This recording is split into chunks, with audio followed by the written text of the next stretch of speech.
Good morning or afternoon, or whatever it happens to be in your neck of the woods. So, time for part 5 here. Now, you might notice right away that there is a little bit missing here. So, first of all, why is the net shop unlocked? Second of all, why are we already on the northern expansion? Well, that is because apparently at some point some buttons went awry, and I missed both the northwest and western expansions, which honestly there really isn't much that was missed there. For the western expansion, or the northwestern expansion, kind of just went ahead and took the fight there anyway. You have the option to just go in completely naked and skip that fight entirely. Just went ahead and took that fight so I could get some more stat cards. You kind of get that awkward scene immediately afterwards of like, oh no, I came in peace, and they're like, why is everybody dead outside then?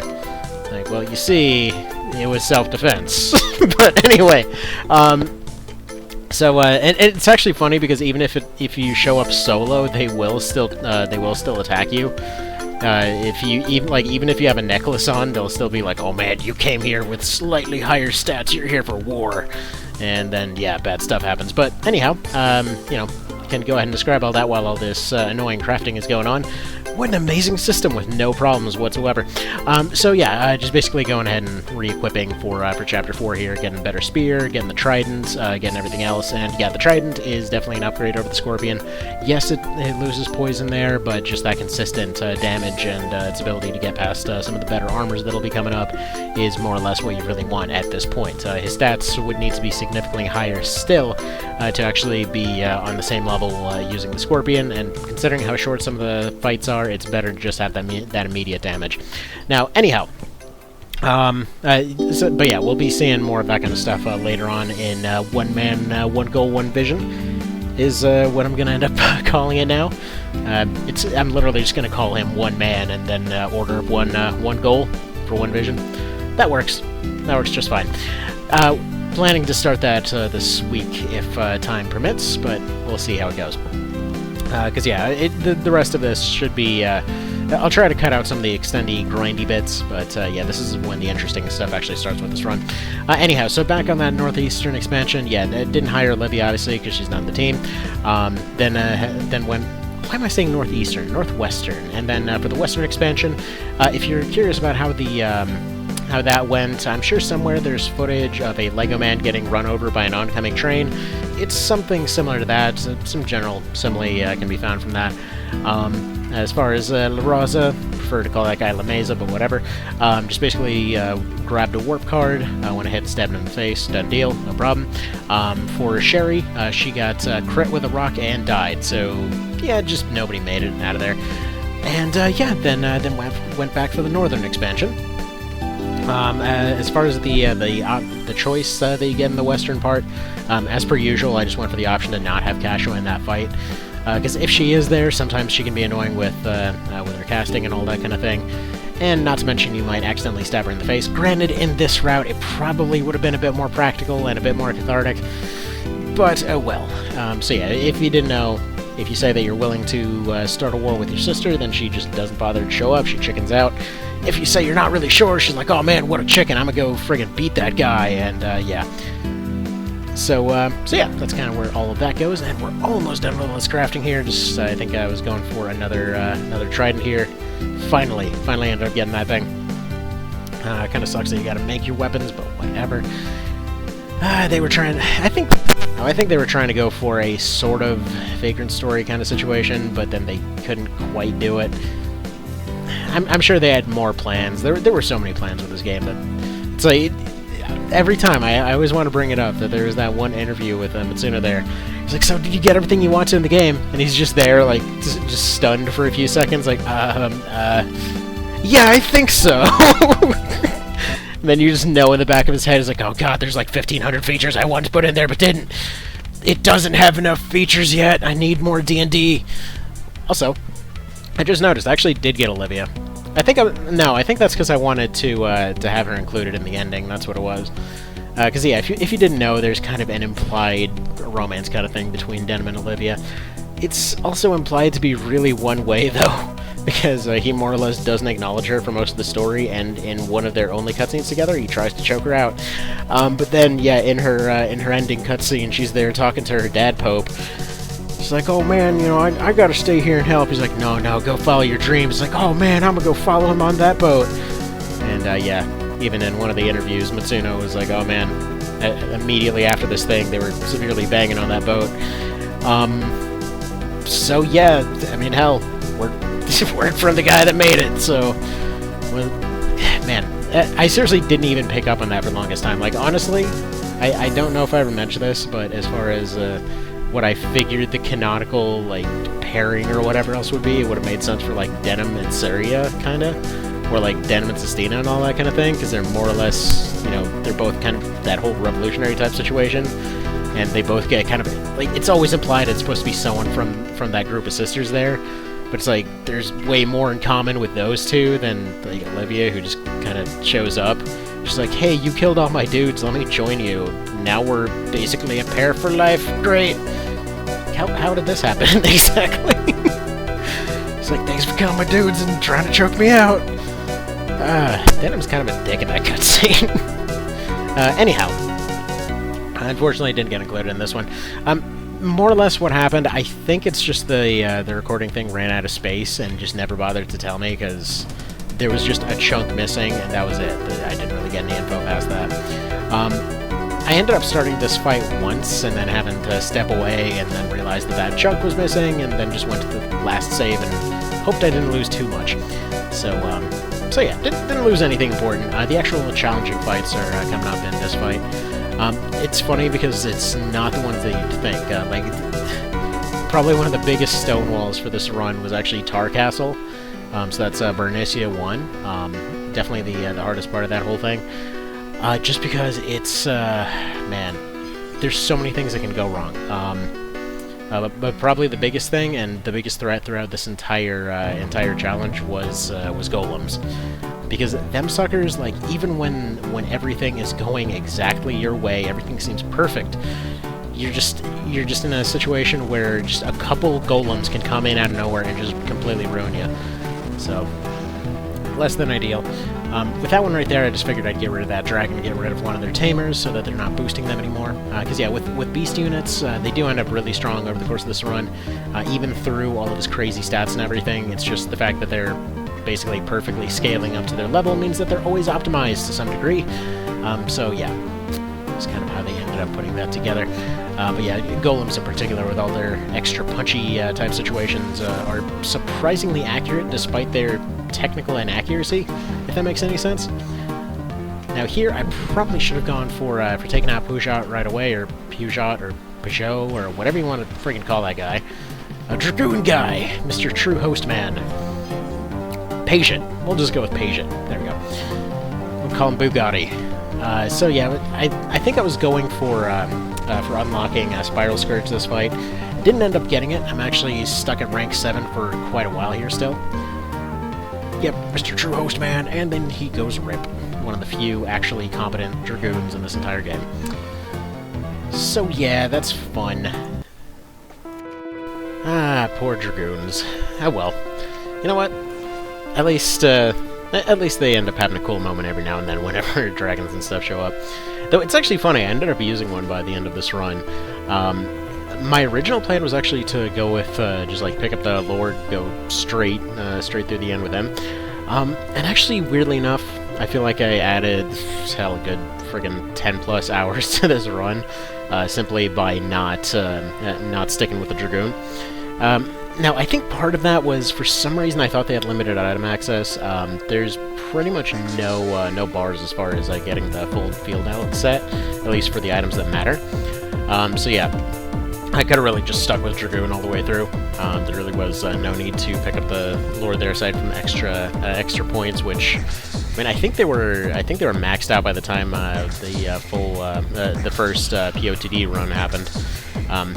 Don't remember off the top of my head, but still. So this one isn't nearly as difficult as usual, simply because all you gotta do is get close to Andorras there.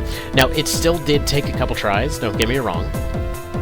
Ended up having, I believe it was actually this first one that ended up getting a little bit overwhelmed. And it's frozen for some reason. Alrighty, that was weird. For whatever reason, it just completely went nuts on my end. Which, considering the way that I've actually been doing this post-commentary thing, it's kind of bizarre. Because a couple times that I've tried to do it through the actual video editing software, whenever I had to piece stuff together, that's usually when you end up seeing more issues with that.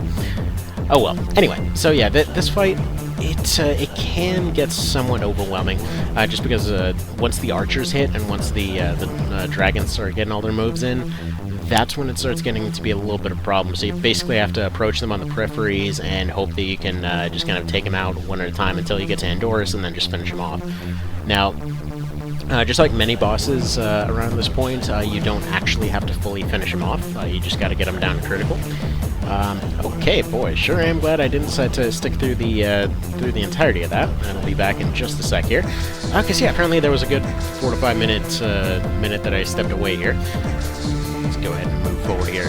Get those two. Now, oh yeah, those guys are starting to get close, and it's mostly Dragon's Eye things like that. Like with Dragon's Eye, they can get those 100% hits off. With the archers, they're basically always going to be a threat. So with those combined, that's when problems start happening. The casters completely don't matter right now. The healers are going to go speed everybody up, which really doesn't help matter. So basically stuck in a position where we have to sit here and, well, succeed in pretty decent chances over and over. But every now and then you'll see problems emerge out of that. And actually screwed up Giga Tempest here. It was supposed to go in the middle of those three and take out that guy on the left. But misclicks happen, so what you gonna do? So I went ahead and slapped the correct one on there. So for situations like that, where I'm just kind of in a hurry and, you know, end up hitting the wrong tile, it was at this point that I kind of decided, okay, screw it, that's fine. It doesn't count as a chariot use by the game for a reason, and that's probably why. Because given so many fights in a row, you can more often than not, you know, get a really dumb misclick that ends up screwing you over. Because if that guy wasn't gone, I would have had further issues at this point. So, alright, so they're just going to go ahead and do their thing as they do. They're going to charge forward. It's really just getting to Andorus that's the problem, because these dragons will be in the way. Eventually, once the knights get here, they'll be in the way, and it's just wave after wave of dudes in your way, more or less. Now, in a normal run, this ends up coming to a position where usually you wouldn't have one character that's so friggin' strong, so you'd have Andorus, essentially just Andorus being, well, an absolute tank. He's going to end up taking several units to actually take him down. Now, in this case, this is where I realized the mistake, because he's also got a Tempest, and unfortunately that one knocks Weaken onto him there, so that's a bit of a problem. Low chance to hit, but he nailed it anyway, and then from here, I believe this particular one got finished off by just more low odds hitting. It's usually the 40% that end up hitting more often than not. A little bit frustrating when that happens, but what can you do? Because yeah, in this case, it was basically if I could just get close and get one hit off, but no, that's gonna be checkmate right there. And funnily enough, if you're wondering how on earth this is going to work with One Vision, if this is how it goes in vanilla, well, you know what? It's funny because almost everything about the OV run is pretty much a complete opposite of this one. And by that I mean, instead of running Deflect for most of it, they're running Parry for most of it. Not necessarily because the range attacks are weaker, because surprisingly, even when all things are considered, the heavier ranged options still hit really dang hard in that one. Like, I actually had one really interesting one when I was routing it out recently, where it was the Tynmouth fight with 3 archers, a warrior, and a priest. And so I kept having issues wherein there was no way to block everything, so finally ended up having to run a situation where it's just kind of hoping that parry and dodge will handle, or just avoidance chance in general, not the actual dodge buff. But it was there hoping that that would handle the warrior guy, and ended up just going and putting all buffs towards avoiding the ranged guy there, so putting up a sidestep and all that.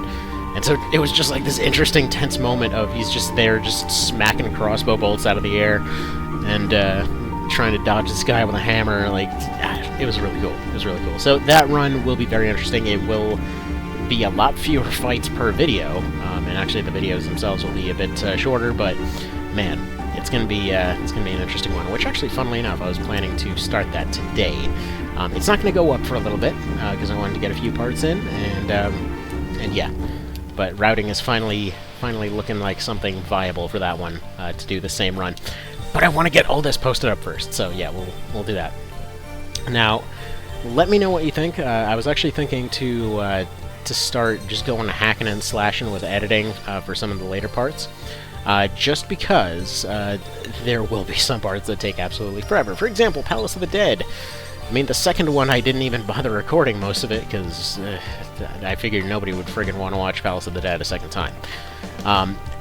So what I was considering, and again, let me know if this works, I was basically thinking I go to get to the end of Chapter 4, do all the regular story stuff. Once we get to Palace of the Dead, skip through most of the fights, just kind of go to the interesting ones where actual drops happened and where interesting fights happen and that kind of thing. Show all how the bosses worked and all that kind of thing. And then from there, just kind of show the more interesting Coda fights, which is the first time through Coda 1 and 2 there was actually pretty darn interesting. The second time was an absolute curb stomp. So I think that's, like, the way I see it, that's probably the way to go. But yeah, I'm just going to put that one up to a vote.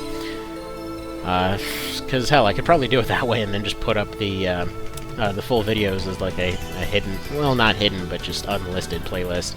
If anybody really needs to see every detail, but that would take forever. Although it would clear up, you know what? Whatever. As soon as this thing's done, it's going to clear up so much hard drive space. And there we go. That's the fight done. Taking the left route and ended up going a lot better. Just because, yeah, there's a lot less heavy dudes. They just get stuck in the tar. And now it's time for the next fun one. This one is one that's a run killer more often than it isn't. So the good old Tar Castle. And yeah, this is the point at which I became very, very accustomed to getting friggin' just absolutely beat down by golems. Which the funny thing is, I believe it was in this first fight that they actually went down fairly easily. But then they just came back and came back and came back. So this fight's a unusual situation in which they have, I believe it's 4 archers and 2 golems, so full scary set there. They've got a couple Terror Knights, they've got a few regular Knights, and they've got 1 healer. Now, the Knights are mostly just a time sink. The Terror Knight can, I believe he ends up getting 1 decent hit off and then just dies. The casters don't matter in the least, but those archers will end up harassing you the entire time, especially because they can fly. Also, pardon the squeaks in the background, that is my creaky keyboard desk here. I'm not sure why, but the thing constantly just slowly edges out to where I am, and I can't move my hands, and it kind of bugs me, so I'm like, please go back. Anywho. So yeah, 25%. So he's got maximum dodge against all their attacks. They don't have a move that gives them 100% accuracy. It doesn't matter, because them suckers hit all the time anyway. Like, they just do not care about the fact that their accuracy numbers are garbage. Nice thing is, though, they've got almost no health, so, in relatively short order here, we're gonna run to a situation where they can't actually, well, survive more than 1 hit. It's mostly because we don't have any kind of augments going right now. We're more or less maxed out, well, almost maxed out as far as weapon proficiency goes. If we had Golemy or something like that, it would be just enough to throw it over. I would say Golemy, in some cases, might actually be worth taking. But there we go. Friggin' Giga Tempest is just absolutely clearing everything out here. But as you can see, they don't care about those 40% and 25% hit odds. They will gladly hit that anyway. And that will continue. That will continue a lot. Especially in POTD, especially in later game, it gets super annoying. Because they're like, yeah, just 25%, 25%, 25%. It's like, just stop hitting those! How are you hitting those? Now, another thing that's kind of a solo run exclusive here, but if you're kind of wondering why I'm going through, barreling through, not sticking back and healing, it's because you need to get that first bit of momentum in, so that you can actually have a foothold to continue your run. If you stick way to the back, it seems like it would be the optimal choice, but then you will continue getting beaten down. You'll continue just letting them build up all their meters and everything, and then eventually you just wind up in a position where you have nowhere that you can move to. You're just getting hit by moves over and over and over. They can recover out of anything that you put out there, and you're just basically pelted and unable to move, and then eventually they'll hit you with a debuff, and that's just it. Like, they'll just eventually hit you with a shackle, they'll hit you with petrify or something like that, dead. But if you're constantly moving around, you're constantly picking out better positions, constantly picking off the weaker units, anything you can take off with one hit. Like, the whole key to solo runs of any description is just taking pieces off the board. Doesn't matter how you do it. There we go, another 25%. This guy just does not care. Golems don't care about accuracy. Plain and simple. And then again, they also don't really seem to care about their, well, main weakness, because their weakness is supposed to be casters. It's kind of been that way forever, and yeah, for some reason with this game, they're like, yeah, there we go. 425% in a row. He does not care. Anyhow, okay, he misunderstood how the odds work. He's like, oh, 25%, that means I need to hit him 4 times in a row. Yeah, I got it. We got to get to 100%? That's fine. I understand. So, really? Still at rank 6 with spears, no kidding. I could have sworn it was 7 by this point. Ah, well, whatever. So, I was looking around to see what kind of gear I could maybe swap in here, see if there are some improvements to be made. Because I just needed a little bit of oomph, more or less. So that's why I went for the gauntlets there, looking for a little bit more hitting power. Those numbers aren't exactly accurate on there, but, you know, it's just a little bit. Unlike OV, you can, generally speaking, you can get away with just looking for however many blue numbers show up most of the time. But yeah, once OV hits, like, every piece of equipment functions so differently that I had to be very specific with my choices. So okay, went for it a second time. Thankfully, he understands how 25%'s work this time. It's unfortunately, it's a very difficult concept for them. Now, like I was saying earlier, the whole thing with them just completely not understanding what their weakness is. So again, I believe it even says it in the text somewhere, but they're supposed to be weak to casters. They've always been weak to casters. It's like their one friggin' weakness. Now, I will say, to be fair, they kept one of their series weaknesses in this one, which is that they went ahead and sorry, still got a little bit of a cough. But they went ahead and they gave them very low health, and that's what I was saying earlier. Any kind of augment, any kind of extra background damage here would have done wonders in terms of actually making that easier to deal with. So now that the golems are out of the way, thanks to a lucky crit, you can just continue on here without too many issues. But yeah, the thing is that, yeah, that low health means that they can get KO'd relatively easily if you have just a little bit of extra damage, but that's only if you have an overleveled character. Otherwise, you gotta still continue to keep pelting on them. Debuffs are, well, I mean, debuffs will hit them relatively reliably, but yeah, that's the thing. Their weakness is more to debuffs than to actual caster damage in this one. Even if you get to level, well, hell, even if you max out intelligence and try to use a scroll with denim, it still won't do jack. He'll just do very piddly damage against him, and yeah, not great in that regard. But what can you do, right? What can you do for a Klondike bar? That's secretly what this whole journey was about. He just learned the Klondike bars were in the future, so he needs his time travel powers. Alrighty. Now the question is, does he actually age while using all those time travel powers? It's like, would he just run into a situation where everyone's just looking at him and he's just rapidly aging, just sitting there in a chair as he keeps going off on all these different adventures? They're like, sir, you were like 20 when you started this, now you're looking like you're 80, it's been about an afternoon, are you feeling okay? He's like, yeah, I just had like 80 years worth of adventures and doing stuff, and oh man, don't even want to mention what happened to some of the people in this room. It's like, oh, okay, maybe don't tell us then. Maybe we don't need to know. But, oh well. Makes you wonder. There's just so many questions that they don't answer. And I really hope that they finally make an episode 8, because I really want an answer as to what the hell the deal was with Chariot. What is the deal with his time travel powers? They literally, the only explanation they ever give is like, well, I guess people had tarot cards laying around, and he really liked collecting them. And there's just one in particular that he liked, and that gave time travel powers. I mean, if you say so. That works just fine, I guess. But yeah, it's probably one of those cases like with Metal Gear there, how they never acknowledge all the crazy ghost crap and everything that happens. God, I love the weird crap in that series before, you know, it got turned to a pachinko machine, but they had so many cool things there.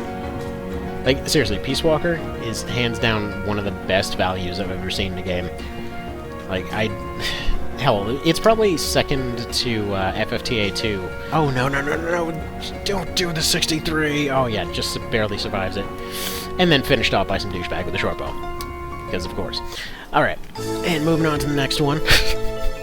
This is what I mean about this one, like, can goes out very quickly.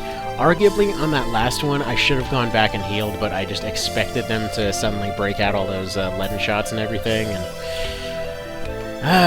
it didn't work out. But this is when I picked up Constitution. I don't know why I waited so long to pick up Constitution, because it's seriously the thing that ends up carrying the rest of this run.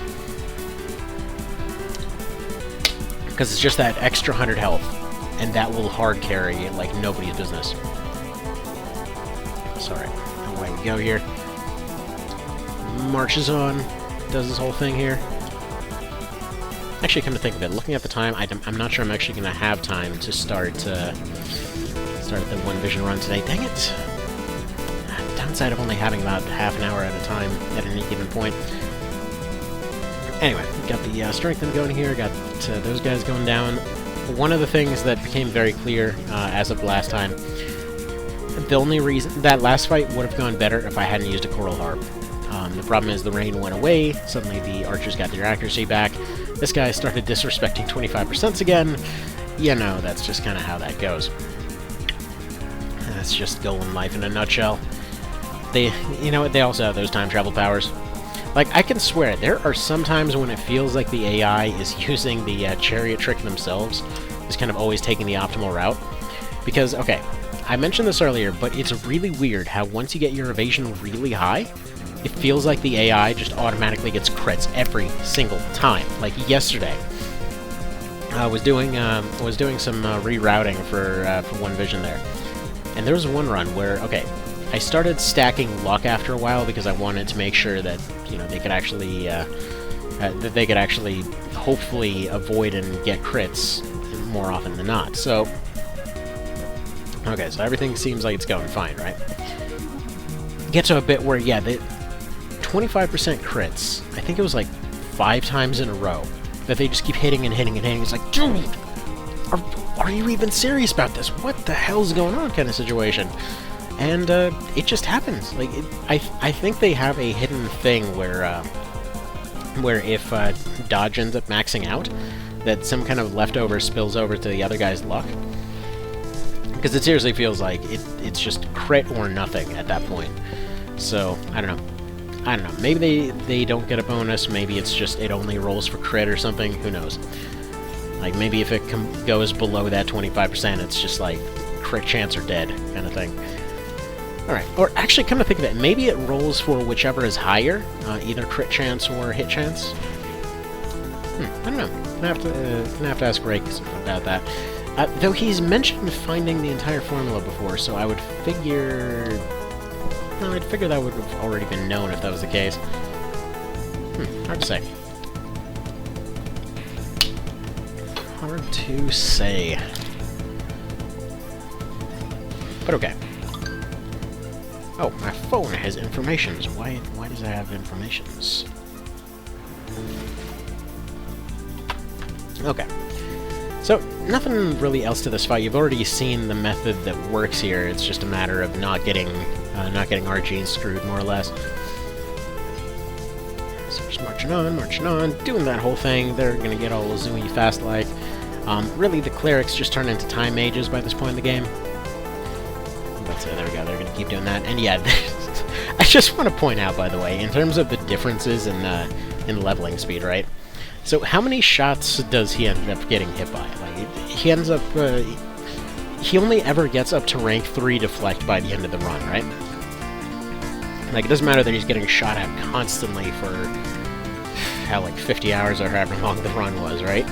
It's like, he doesn't even get halfway up the ranks there. In OV, by the end of Chapter 3, he had, like, rank 6 plus 1, because getting a bonus from a helmet. Like, that was just Chapter 3, so, yeah. Decent bit more reliable. Though, to be fair, I guess that was parry, not deflect, but honestly, I would say they're about equivalent, one way or another. In that regard. But yeah, I think you get shot by arrows far more often than this. Though, funnily enough, I don't think you can actually parry monster units in vanilla. I might be wrong in that, because I think it only parries melee weapons, not all melee attacks. But because of the fact that monsters get melee weapons in order for them to carry instills, which again is really weird because that was probably an oversight in the original game, because they had the ability to buff themselves with an instill move, but they didn't actually have any way to carry it. So if you didn't know, the instill basically attaches itself to whatever weapon is carried. Kind of like Vagrant's story in that regard. Actually, more than likely, it was probably just carried over. Because, yeah, in that one, if you didn't know, you have essentially 4 sets of buffs, 2 that attach to your equipment, 2 that attach to yourself, and they can be both good or, well, they can either be buffs or debuffs. But, let's just say it gets a little annoying sometimes, because I'm pretty sure anyone playing Vagrant Story has had those times where, like, they would... that friggin' Italy-looking courtyard place, about 3/4 of the way through the game, you walk in there and there's these 2 knights, and they're just kind of hanging out. It's like, okay, so you get Heracles going, you get Prestasia going, they come out with friggin' Degenerate, they come out with, hang on, what was the other one? I think it was Tarnish. And you're just, like, sitting there throwing buffs and debuffs at each other back and forth, because it's the only way anyone can do damage. Because everyone's got pretty decent armor by that point. So, more than likely, you're just there trying to ruin each other's equipment and ruin each other's stats, and it's like, just stop casting! Just stop casting, and then you just start relying on MP and still and things like that. Which, they had moves in that one, if you've never played it before. It essentially had a combo system that you run up, you stop time, and then you just attack as many times as you can. So you basically just, like, you take a swing, and it has exact timing to get a second swing, another one, and you have 3 attack moves, 3 defense moves. So you basically get, like you swing once, you end up getting your, like, let's say you get your weapon sharpened off of that swing, and then you take another one, and then you're taking, like, 80% damage to, in order to get your health back. Then you do another one that you get your MP back from that one, or another one, I don't think there was one that lowered your risk score, which is basically this scaling thing that went up from the combo, because that would probably break the game in half entirely.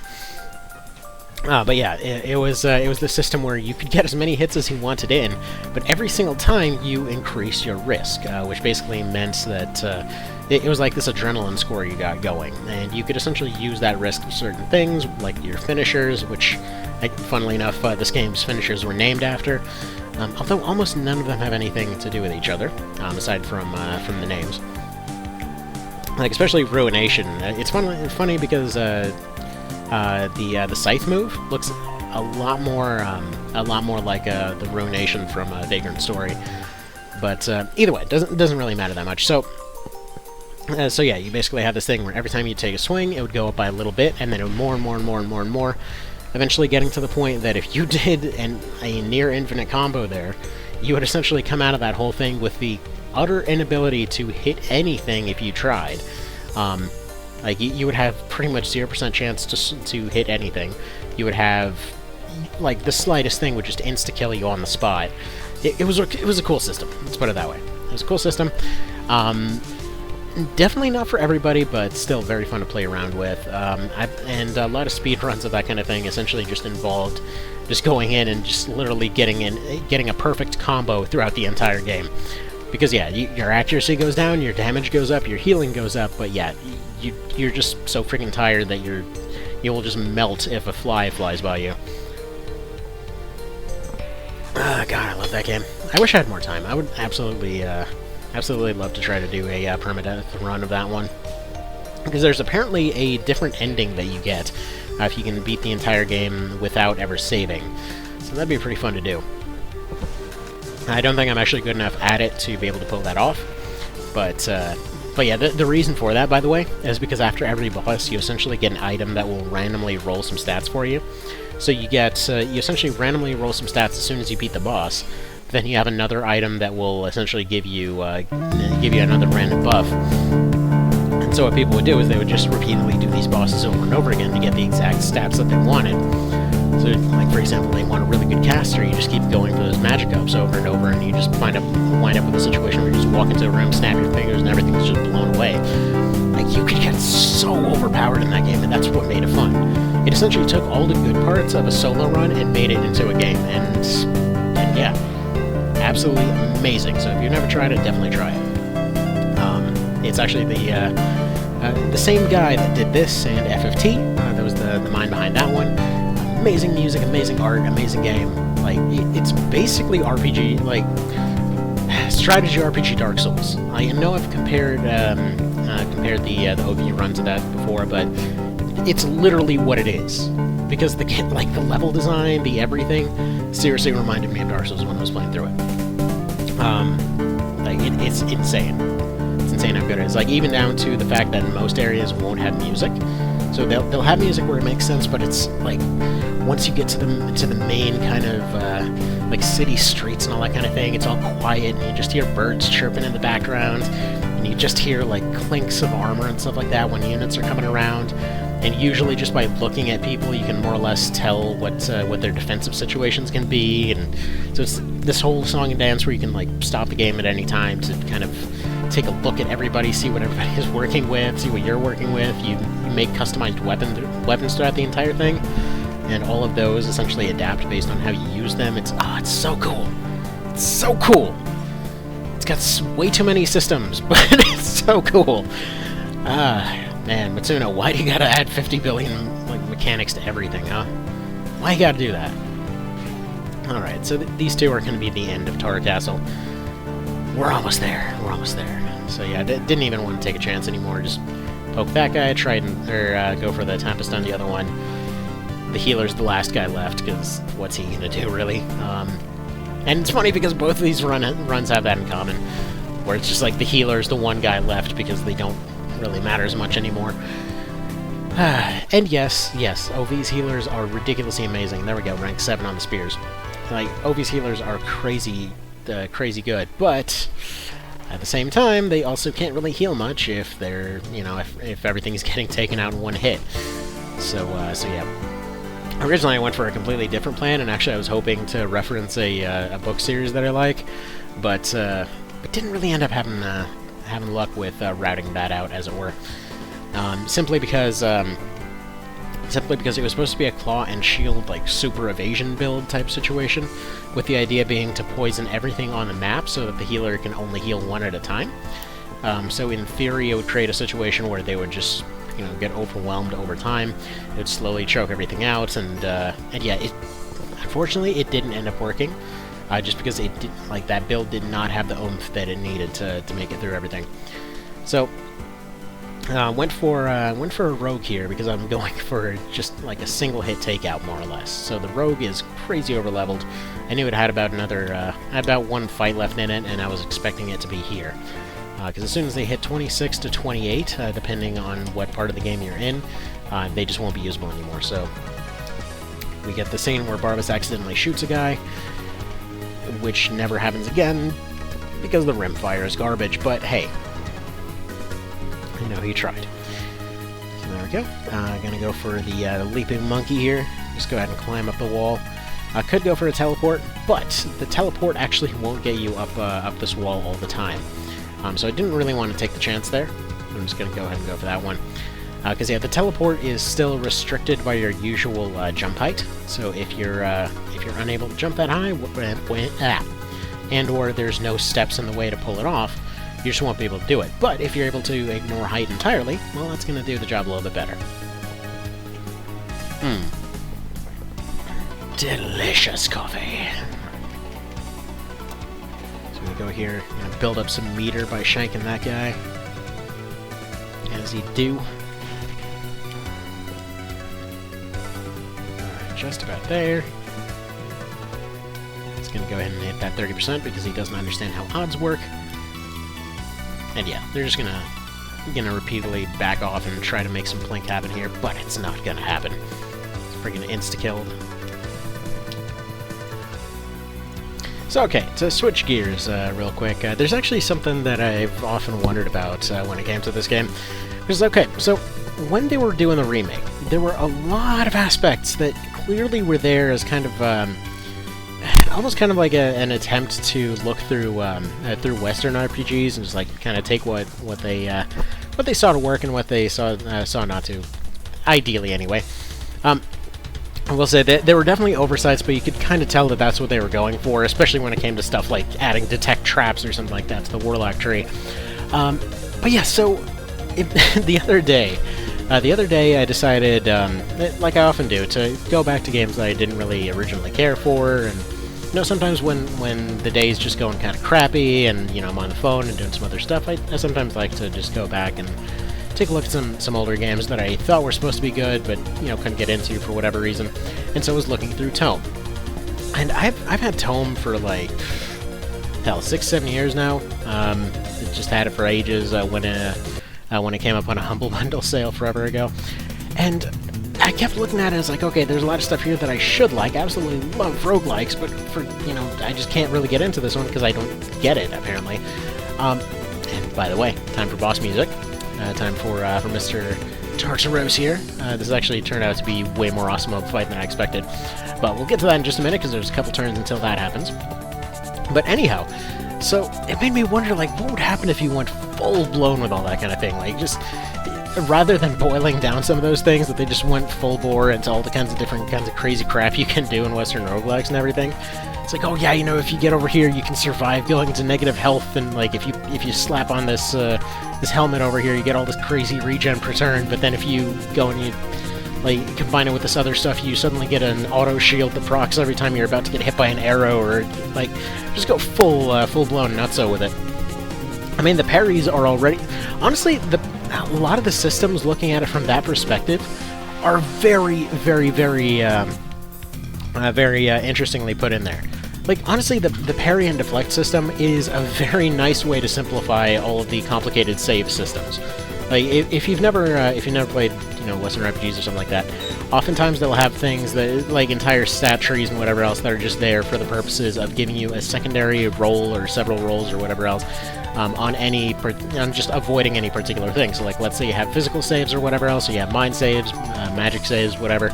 Just like, whatever kind of saves you need, odds are there's something for it. So anyway, here I was checking to see if I could get close enough to knock him into critical, which didn't really seem like it's something that would work, so just went ahead and went for the normal stab. The guys on the left there weren't quite close enough. I went to only do the Tempest one. I was sure that it would take out all of them. But anyway, so it would have been kind of nuts to see how they did all that, which I guess going to negative health and all that kind of thing, you basically have the undead system. Like, this is the point when I started looking through that and thinking, like, wow, there's actually a surprising amount of that stuff already in the game. Like, saves, you've got parry and deflect. You know, going under health and things like that, you've got your undead system. You've got your crap loads of different elements that are just there for the sake of having a ton of different elements. Got all of your ridiculous amount of debuffs. Got all your ridiculous amount of equipment, not all of which is actually terribly useful. And I almost kind of wonder how this game would have fared if it did have somewhat randomized equipment. Also, quick pause here while I figure out how long this pause is. Alright, turns out that was a pretty extensive pause, but there we go. Yeah, there were several pauses in this video. I just didn't want to be chopping them up into bits and pieces again. That's honestly one of the reasons I've really been looking forward to starting One Vision rather than a lot more than actually finishing the post-commentary on the rest of this run. As weird as that sounds, like this was a really fun run, but it's like, crap, it's taking forever to do it this way. Why did I do it this way? Should have just done it normally in the first place. Sure, it might have taken up until now to do, but still, it wasn't faster at all. And there he is, being adorable with that harvest stance. Yeah, that's gonna do something. That's sure a useful skill to waste a slot on. Man. War dances, why do you suck so much? It's kind of a shame. Like, okay, it's funny because, like, in this one, I make fun of them. In OV, they're legit part of the strategy that I expect to carry that run to the end of the game. Like, it's just kind of nuts. So there we go, going for those triple kills with the Tempest. God dang, that's strong. Big strongs, all that kind of thing. Going for the extra health here. Not quite maxed out on the extra health. I believe it's 100 that you can get above your regular health by doing that. Or I think it was like a 100 plus some level thing. I forget. The other day it came up, Rix was mentioning it, and I don't know. I remember the exact number. But yes, you can't get infinite health. You can just, you can only get like 100 or so. It's fine. It's actually kind of funny, because those maxed out stats matter so much in this one. And then once you get to OV, it's like, even if you use a cheat and max out your character stats, the solo run doesn't get any easier. It's like, it's a minor improvement, but honestly, the same kind of strategies will still apply. Which is kind of funny, you know? It's respectable that somehow worked out that way. I was really expecting, like, to explain what had happened, I had a run that was going seemingly smoothly, and then just basically got soft-locked. I got soft-locked over at the Vice Rhyme fight. Because I did the levels just slightly wrong, was slightly not enough to get that all right. So, I was like, okay. So I've screwed myself here. That sucks. Let me just go into that cheats menu, just max out stats, and just see how much of a difference this makes. Still got curb stomped. Like, it's... It's funny, because basically you want about a 4-level advantage going into that fight. It doesn't make as much of a difference as you'd think, because your melee stuff will still do about the same damage, or, your archers will still do about the same damage, but what you really want out of that level advantage is dodge chance and magic resistance. It'll usually shave like 10 or 20 damage off of casters. They'll still get through, because they're getting past your armor, but, it's significant. Like, it's to the point, like, everything comes so tight in that run that even, hell, I even end up carrying around Poison Ward for a large chunk of it, just because that will be enough to make a difference. Like, you might be thinking, yeah, you know, of course, it's like 30 damage per round, but it's like, yeah, it stacks up surprisingly quick. Like, far quicker than you'd expect. But yeah. So he's gonna continue doing this thing here. Why are we paused again? Past me, why were there so many pauses here? What gives? One sec.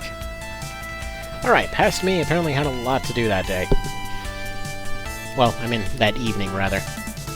Because most of chapters 1 through 4 were done in a couple evenings. So there was that. So more than likely the little guy started crying.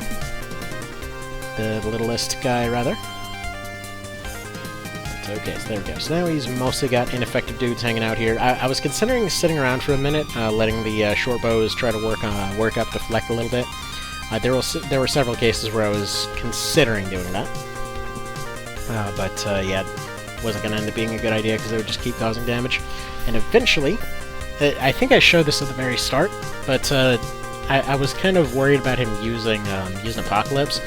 Funny part is, he doesn't have well, he has Apocalypse, but he can't use Apocalypse. Here. So going on that whole tome thing, if you've never played Tome, long and short of it is, this general idea, it's like many other roguelikes, except not fully randomized, like all your items and enemies and bosses are randomized, but the map is static. The map is mostly static. Anyway, so there we go, got a lucky crit, knocked him out. But yeah, that game is interesting. It's a weird one. So the first one here, this right here is about to be the most time-consuming mistake I'm going to make in the entire run. Because in my first time through, just kind of went for the natural, gotta go A and B as the first option. If not, you reload, you go for BA. There's really no sense in thinking about it more than that. Because yeah, her answers will actually change based on your answers throughout the story. It's kind of a dumb system. It's supposed to be all smart, but no. Or it's supposed to be all immersive and everything. So I was like, okay, I'm going for the Lord class here. I can't really have her making it through that. So anyway, here's the thing. In the back of my mind, I have it sitting there like, okay, I know that she needs to survive this event in order to count for the ending, in order to count for Coda. So okay, got to this point, end up getting the Sovereign marks, end up getting Lord, and then I'm thinking, okay, you know what? What if I go shotgun route? You know, what if we just do that? Here's the thing, though, and the part that my brain just completely farted out on. There's no shotgun route in PSP. Plus, even if there was, I doubt it would make much of a difference anyway. So, if you didn't know what shotgun route is, in the original game, if she ended up surviving at this point, she joined your party. So, as you can see here, she's not actually in the party; she's off in the background.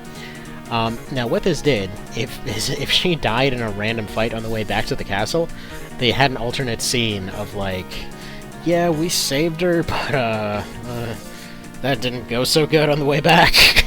Like, we did a whoops. So yeah, they took out that awkward scene, but what it did is it added one extra battle in which you could get the shotgun, which there were only 2 in the game, and that was one of them. So you basically had the rimfire as your first weapon that you could get, or first gun that you could get. You could get 2 shotguns and a rifle, and I believe that was the only guns in the entire game. And yeah, let's just say it wasn't worth it. Alright, so what you're witnessing here is the biggest mistake I'm going to make in the entire run. This will become a lot clearer later. Let's just say Coda has some shenanigans, and has some weird stuff with it, and yeah, this right here will be the single decision that ends up extending it by about 10 hours. Anyhow, I'll see you guys next time. Thank you for taking a look at this, and yeah, more runs coming soon. Take care.